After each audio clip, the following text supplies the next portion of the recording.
안녕하십니까. 1월 18일 화요일 말씀 묵상 함께 시작하겠습니다. 오늘도 하루를 말씀으로 시작하기를 결단하시는 귀한 성도님들의 가정과 생업 위에 하나님의 은혜가 온전히 임하시기를 간절히 기도합니다.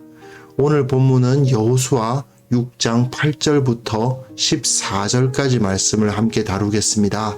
너무나도 잘 아는 여리고성 공격하는 이야기인데요. 어떻게 보면 어제 본문과 크게 차이가 나지는 않는다는 생각이 들지만 우리가 하나님의 말씀을 순종하여 영적인 전투를 감당한다는 것이 어떤 의미를 가지고 있는지 생각해 볼 수 있는 시간이 될 수 있을 것 같습니다. 그럼 함께 말씀을 보겠습니다. 여호와가 백성에게 이르기를 마침에 제사장 7은 양각 나팔 7을 잡고 여호와 앞에서 나아가며 나팔을 불고 여호와의 언약궤는 그 뒤를 따르며 그 무장한 자들은 나팔 부는 제사장들 앞에서 행진하며 후구는 궤 뒤를 따르고 제사장들은 나팔을 불며 행진하더라. 여호수아가 백성에게 명령하여 이르되 너희는 외치지 말며 너희 음성을 들리게 하지 말며 너희 입에서 아무 말도 내지 말라. 그리하다가 내가 너희에게 명령하여 외치라 하는 날에 외칠지니라 하고 여호와의 궤가 그 성을 한 번 돌게 하고 그들이 진영으로 들어와서 진영에서 자니라. 또 여호수아가 아침에 일찍이 일어나니 제사장들이 여호와의 궤를 메고 제사장 7은 양각 나팔 7을 잡고 여호와의 궤 앞에서 계속 행진하며 나팔을 불고 무장한 자들은 그 앞에 행진하며 후구는 여호와의 궤 뒤를 따르고 제사장들은 나팔을 불며 행진하니라. 그 둘째 날에도 그 성을 한 번 돌고 진영으로 돌아오니라. 엿새 동안을 이같이 행하니라. 네, 우리가 지금 이스라엘이 가나안을 정복해가는 이야기를 다루고 있죠. 그 가운데에서도 이스라엘이 어떻게 하면 정복에 성공하고 어떻게 하면 실패하는가를 다루고 있는데 그 중에서도 정복에 성공한 이야기, 여리고성을 함락시키는 이야기를 다루고 있습니다. 굉장히 많이 알려져 있는 본문이고 오늘 본문은 앞에서 잠깐 말씀드렸습니다만은 어제 본문과 굉장히 상응되어 가지고 반복되는 듯한 느낌이 드는 것은 사실입니다. 그런데 여리고성 함락을 다루고 있는 6장 이야기 중에서도 8절부터 21절까지가 하나님의 명령에 대해서 순종했다는 이야기가 나와 있거든요. 하나님의 명령은 어제 본문에 나와 있었습니다. 1절부터 7절까지인데 그런데 8절부터 21절까지는 이것을 그대로 순종하는 이야기예요. 그러다 보니까 거의 비슷합니다. 근데 그 비슷한 것들 가운데에서 조금씩 추가되는 것들, 그것에 우리는 관심을 좀 가질 필요가 있습니다. 하나님의 말씀을 이들이 어떤 모습으로 순종했던가 하는 것에 좀 관심을 가지면서 오늘 본문을 읽으면 상당히 중요한 메시지를 얻을 수가 있습니다. 본문 보시면요. 여호수아가 백성에게 다 이르기를 마치니까 제사장 7은 양각 나팔 7 잡고 여호와 앞에 나아가고 나팔을 불고 여호와의 언약궤는 그 위를 따르고 무장한 자들은 나팔 부는 제사장들 앞에서 행진하고 후구는 언약궤 뒤죠. 궤 뒤를 따르고 제사장들은 나팔을 불며 행진했다. 이 8절과 9절 내용은 어제 본문을 그대로 반복한 거나 다름이 없어요. 어제 본문에서 하나님께서 이렇게 해라 하신 말씀이 그대로 실행되었다라는 것에 불과합니다. 그런데 여기서 여호수아가 백성에게 무슨 말을 했던가에 대해서 좀 관심을 가질 필요는 있어요. 여기 보시면 여호수아가 뭐라고 이야기합니까? 너희는 외치지 말라. 나팔은 계속 불고 있어요. 그러나 외치지도 않고 음성을 들리게 하지 말며 보통 전쟁을 할 때는 막 소리를 지르고 막 그렇게 하지 않습니까? 그런데 조용하게 아무 말도 하지 않고 너희 입에서 아무 말도 내지 않고 마지막 때에 명령하여 외치라 하는 그날에만 외쳐라. 그 전에는 아무것도 하지 말라는 것입니다. 전쟁에 해당할 만한 그 어떠한 행동도 하고 있지 않다는 것을 보여줍니다. 그냥 나팔만 불고 있을 뿐이에요. 나팔을 부는 것은요, 어떤 특정한 때가 되었다, 말세가 되었다, 하나님의 때가 되었다, 그런 것을 의미하는 것이기도 하고요. 또한 전쟁이 일어났을 때에 나팔을 붑니다. 그런데 이들의 행진을 보면 이 전쟁을 알리는 나팔은 계속 불고 있는데 백성들은 전쟁에 해당하는 어떠한 행동도 하고 있지 않죠. 그냥 한 바퀴 돌고 진영으로 돌아가서 잡니다. 그거밖에 하는 게 없어요. 우리는 이 이야기를 보면 이게 뭔가 싶습니다. 하지만 이 이야기는 일반적인 우리들에게, 신앙생활을 하는 우리들에게 영적 전투의 현실을 잘 보여주는 것입니다. 실제로 우리 모두는 일상생활 가운데에서 영적인 전투를 수행하고 있습니다. 하지만 겉으로 보기에는 어떻습니까? 전혀 티가 안 납니다. 그게 중요하죠. 실제로 영적 전쟁은 시작되고 있고 영적 전쟁은 우리의 삶 가운데서 완전히 크게 벌어지고 있습니다. 하지만 현실적인 눈, 인간의 눈으로 보았을 때는 아무런 일도 없는 것 같이 보이죠. 하지만 그 가운데에서 이 사람들은 계속해서 여리고를 돌고 있습니다. 아무것도 안 하는 것 같지요. 실제로 전쟁을 이루시는 분은 하나님이시고 이스라엘 백성은 하는 것이 없는 것처럼 보이는 것은 분명한 사실입니다. 그리고 보이지 아니하시는 하나님께서 뭘 하고 계신지 알 수 없죠.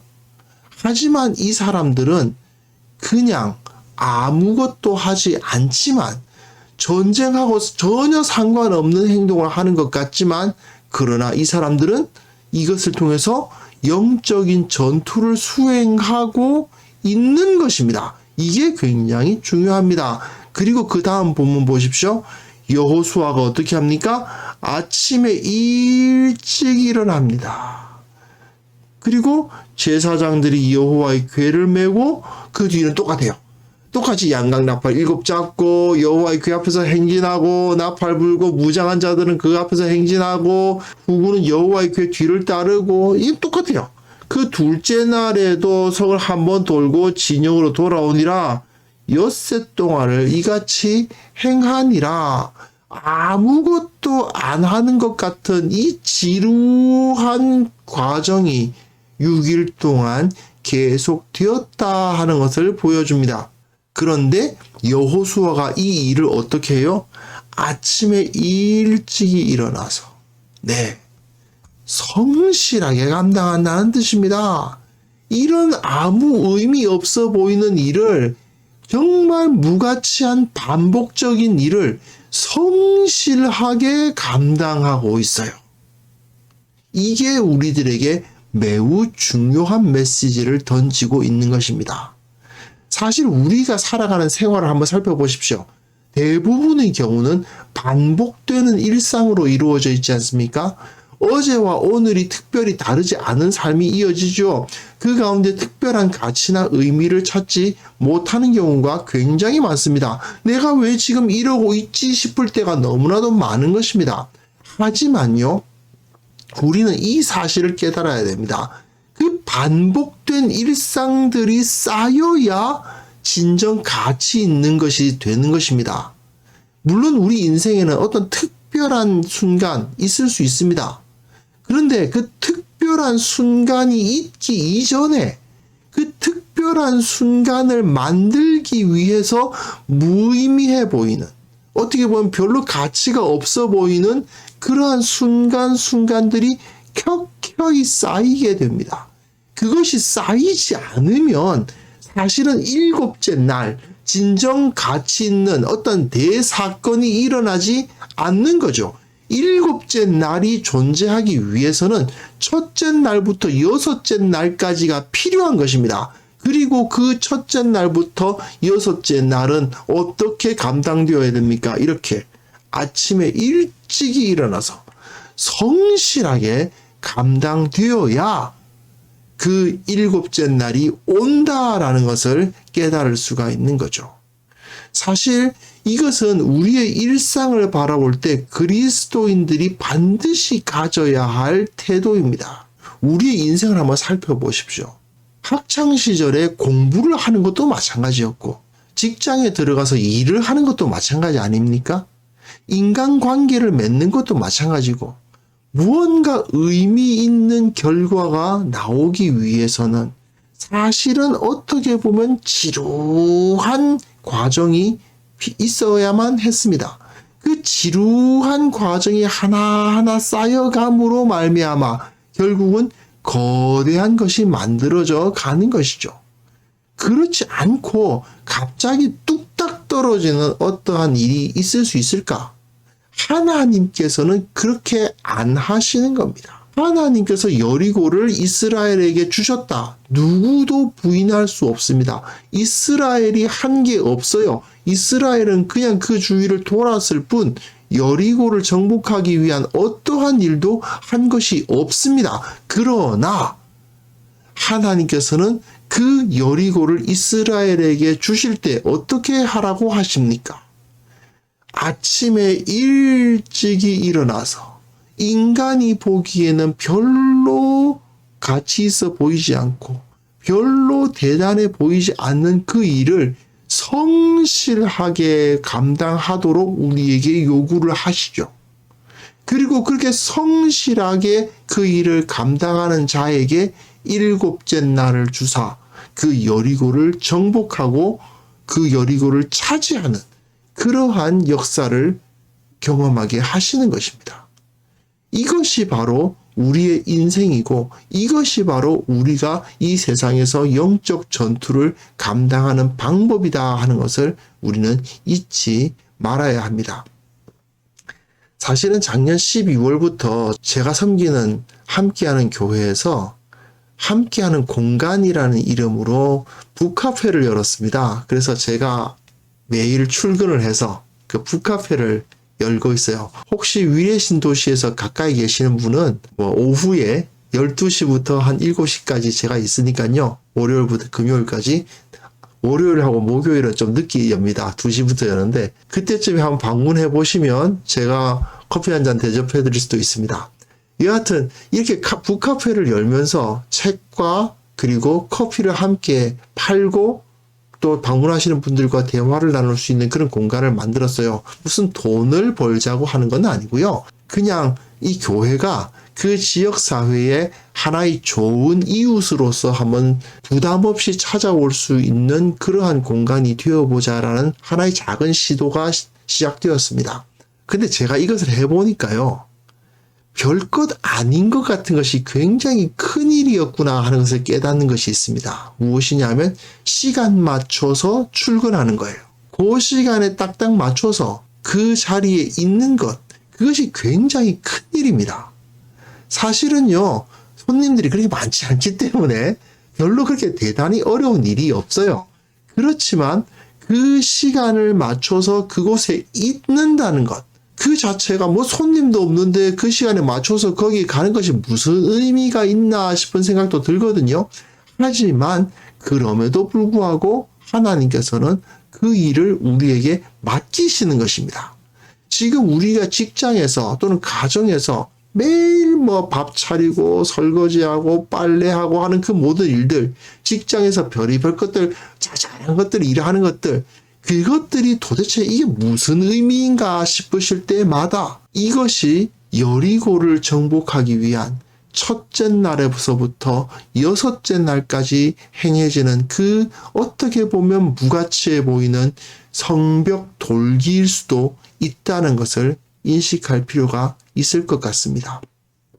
정말 내가 보기에는 아무것도 아닌 것 같고 내가 보기에는 쓸모없는 일처럼 보인다 하더라도 그것이 쌓이고 쌓여서 하나님의 손에 의해서 크게 쓰임받을 수도 있다는 걸 우리는 반드시 기억해야만 되겠습니다. 그래서 이 시간 함께 기도할 때에 오늘 내게 주어진 이 시간, 오늘 하루를 귀히 여기게 하옵소서. 모든 일을 감사와 기쁨으로 감당하게 하옵소서.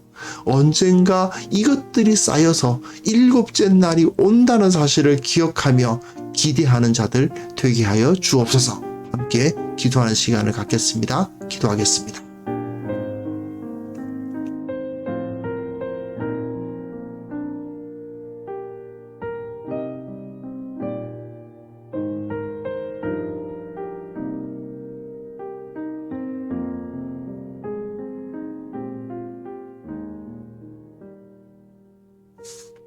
하나님 아버지, 오늘도 우리에게 하루를 허락하여 주심을 인하여 감사를 드립니다.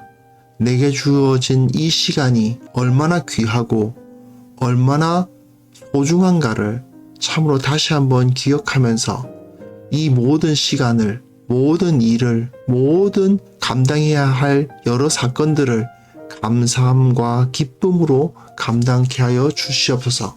아버지 하나님, 참으로 내가 이것이 어떤 의미를 가지고 있는지 깨닫지 못하는 경우가 있다 하더라도 내 모든 순간이 주님의 손에 들려서 주님의 손에 의해서 의미 있게 되고 주님께서 이 모든 것을 하나님의 나라를 위해서 사용하신다는 것을 믿게 하여 주시고 또한 그러한 쓰임받음이 온전히 나를 통해 나타나게 하여 주시옵소서.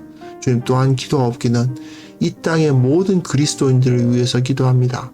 이들이 그 가정과 생업과 행하는 모든 일들 가운데 주님의 나라를 위한 일들로 그 영적인 전투를 성실히 감당하게 하시고 그들이 행하는 그 모든 일들이 하나님께 영광을 돌리는 것들이 다 될 수 있도록 도와주시기를 원하옵고 바랍니다. 아버지, 참으로 다시 한번 기도하옵기는 오늘 하루 우리가 주님의 능력으로 승리하게 하시고 감사하게 하시고 기뻐하게 하시고 주님의 이름을 높이는 하루가 되게 하여 주옵소서.